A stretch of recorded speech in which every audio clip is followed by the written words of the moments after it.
Hello everyone, my name is Javadi and I'm researcher and professor of the Universidad Politécnica de Valencia in Spain. Today I will talk about the regulatory guidelines for shallow geothermal energy, adapting them to the Spain regulatory framework. In this module, we will cover 5 main topics. 1. The legal and administrative framework for borehole heat exchange in Spain. 2.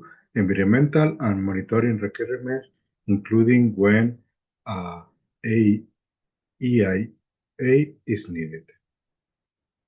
Also, we will talk about how integrate systems into buildings and the relevant standards. Also, we will talk about target, growth, and the certification for geothermal heat pump installation. And finally, we will talk about available incentives and final recommendations. By the end of this talk, you will receive a brief picture of the key rules and resources from ground source heat pump regulators and policymakers. In Spain, the mini law covers geothermal energy. There is no national licenses for ground source heat pump, but careful. In general, each region manages its own registration. For example, in Valencia, you don't need a permit to drill.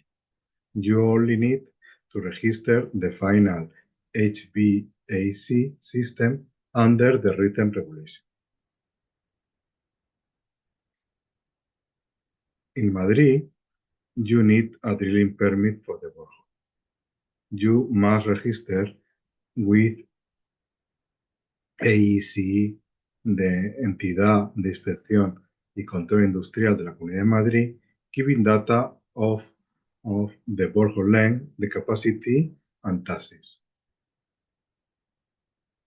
And for groundwater systems, a permit from the River Basin Agency is needed.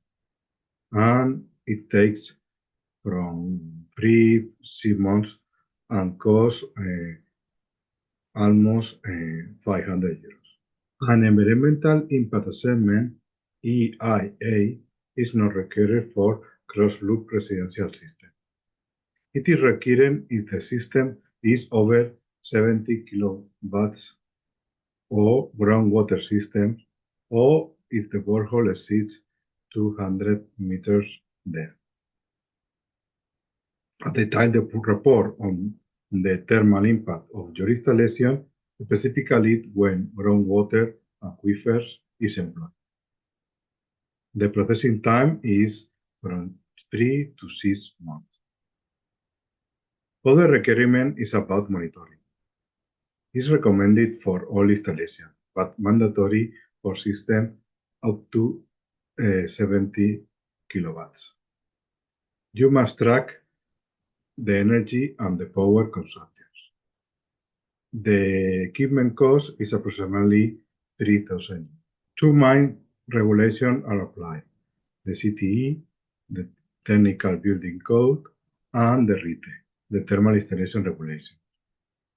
The requirement is for new building, the part of the domestic hot water has to come from renewable energy.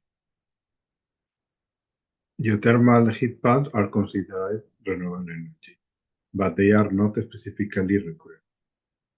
In historical buildings, geothermal heat pumps can be integrated without affecting the facade.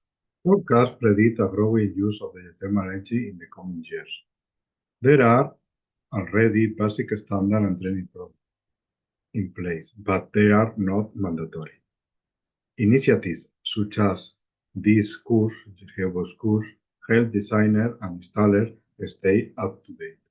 Finally, the financial support for geothermal system is available through different national programs or programs from the IDAE, Regional Energy Agency grants, the tax initiative, and low interest loans. Then, the key points of this lesson are: regulation vary by different regions, Licenses depend on the depth and the capacity threshold. Monitoring and EAA only apply to large systems, but is recommended for all installations. And there is a lack of specific legitimacy. Okay, that's all. Thank you. Thank you very much for your attention. I hope this session was helpful. If you have any questions, please put them in the course forum.